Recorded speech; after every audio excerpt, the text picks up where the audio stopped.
Okay, this is part 2 of our Neurodiagnostic ABR tutorial videos.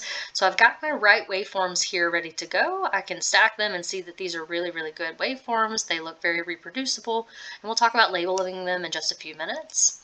I'm going to swap back over to the left one just to talk about a few other features here. So I'm going to click ADDB and left, and we'll go ahead and start. Now, a few things to note here. If you have a patient who is noisy, answers a phone call, if it's a little kid that makes a lot of noise or is crying or not happy with the testing, you can always pause and give them a moment to regroup in between.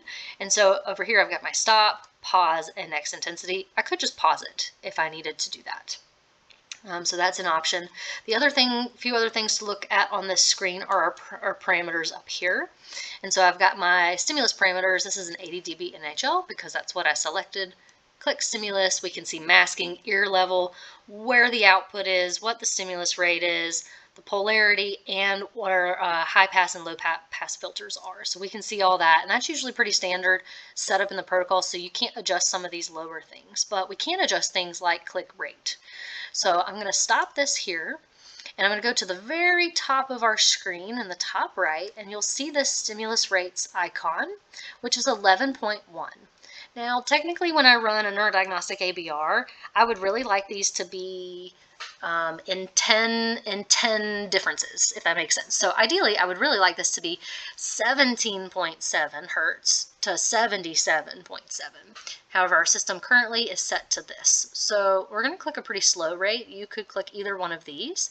I'm going to click 11.7 to adjust. I'm going to click the intensity on the far left, and now my start icon opens and I'm ready to click it. So what you'll notice here is on this left, with each of the waveforms, this 11.1 alternating is here, but now I have 11.7. So when you're running your Neurodiagnostic ABR lab, we're going to run this 11.7 waveform first. We're going to wait for the FMP to get really good. I would try to let it run at least 600 to 800 sweeps, but these may become really good. I mean, our FMP is already really high right here pretty quickly, and so I want to make sure these are good waveforms. So we'll run it just a few more sweeps here, and then I'll show you the fast click. If I want to get rid of this waveform, so I'm going to double click on the handle to do anything to it. I'm going to right click on it, and from here I'm going to hit delete. Just know that it's gone forever as soon as you delete it, and so don't delete something if you're not ready for it to be gone. The other thing that we can do is right click on this, or I'll double click on it again so we've highlighted it, and then you'll be able to hide it as long as it's not running. But this one's running right now, so I can't hide it. Let's do that over here so you can see it. So let's do one on the right. I'll right click and hide it.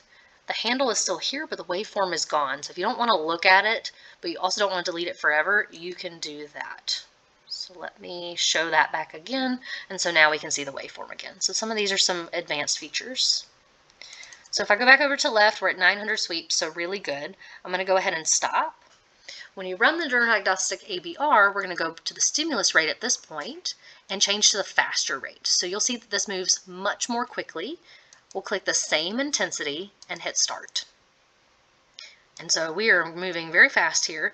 We expect wave 5 to be pushed out a little bit when we run the faster click rate. And in the next video, we'll show you how to label these with waves 1, 3, 5, and how to do some analysis and interpretation.